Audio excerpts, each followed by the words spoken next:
Okay, so this is the regular squat. This is what I would consider a regular squat. Basically, you're going to be standing with your legs about 2 shoulder widths wide, and you're going to be going down to a 90-degree angle.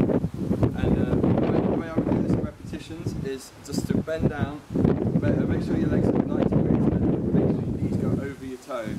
So you're going to be bending down, keeping your back straight, leaning forwards, and just bending up. You're not going to make sure you don't bend too far, or don't bend not too far. You're going to make sure you get exactly flat on the levels. Okay, so now we're going to go for the parallel squat. Same width as the last one. But what you want to do this time is you've got to make sure you don't roll in. When you're rolling in your knees, you're going to get weaknesses here and strengths here. You're going to end up with muscular imbalances, and you don't want that. So what you got to do is you want to be pushing down again, so your legs are at 90 degrees, but you want to be pushing your knees outwards all the time without actually touching them, obviously. And yeah, so your feet are going straight ahead, your back's staying straight again. This one you have to lean back more because it's all much close together. Your body will fall backwards more naturally because not everyone's so flexible at the hips to enable them to go all the way down without rolling their knees in. So you're going to be tilting back more. And now we've got the wide squat, which you're going to go wider than any of the others, but you're going to squat down, so you're going lower than the 90 degrees. You're not going to be able to go really low with this one because of flexibility reasons. Once again, you've got to make sure you don't roll in your knees. Same technique as the regular squat, just wider and lower. Now we're going to go for lunges.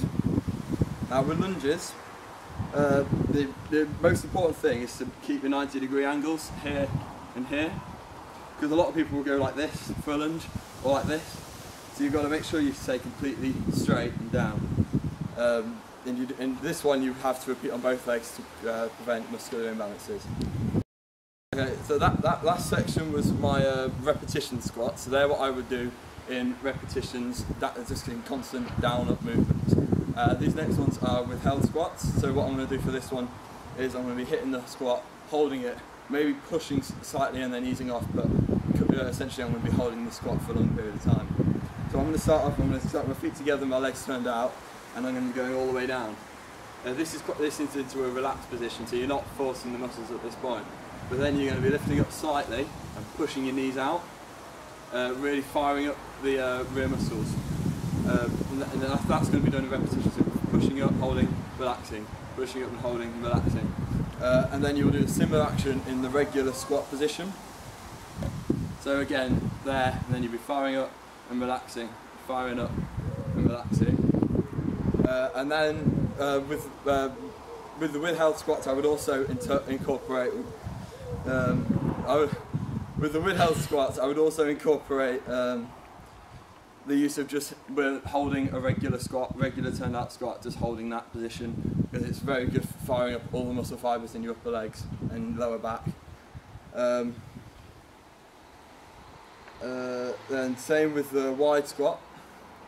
Also with the wide squat, that's very good for firing up all the muscles in the upper legs, particularly around the hips with that one, because it's lower, it's more demanding on the hip flexibility.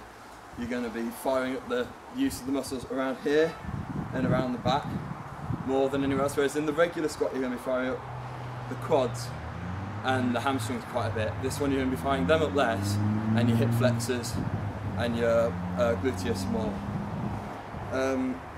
And then finally, with the withheld squats, I would incorporate lunges, once again withheld, and whatever you do on one leg you've got to do on the other.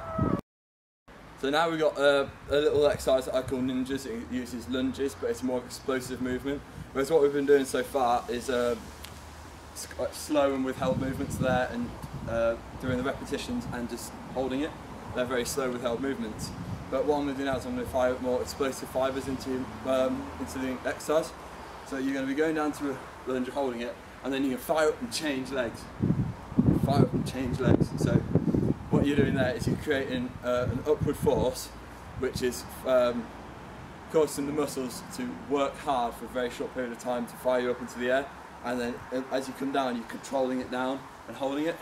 So you're using explosive movement with then a dampening movement, holding it, suspending. So you're creating more varied variety a bigger variety of white and red muscle fibres within the legs. You can do this with other exercises. You can do this with squats if you just jump and hold, but I find lunges are the best ones because it has a more flowing momentum to it. Okay, so what this exercise is, basically what you do in the gym is your leg curls and your leg extensions, but this is a way to do it at home. If you get someone else to help you, they apply resistance to the front of your foot as you then go and extend your leg. But what you want to make sure is you don't lift up your upper leg. You've got to keep your upper leg stationary on the chair and literally just work from the knee, extending the leg until you straighten it, and then as you coming back down, your partner will apply resistance to the back of your heel, so then as you curl, it becomes a more demanding curl. Quite often you won't actually fully curl the leg, and same with the extension. As you're extending the leg, sometimes your partner might be too strong for you. They might not be able to fully extend the leg. You might just be stuck there, and you would hold that for a period of time, and then you'd alternate, and then you do the curl. And if you can't fully curl, you'll hold it for a period of time. An alternative way of doing it is doing it in reps. So you could extend your leg, and then you can relax and bring it down, and extend your leg in reps with your partner. Rather than extending up and then curling back, you could just do extend, relax, and curl, relax, curl, relax. And whatever you do on one leg again, go make sure you do on the other leg.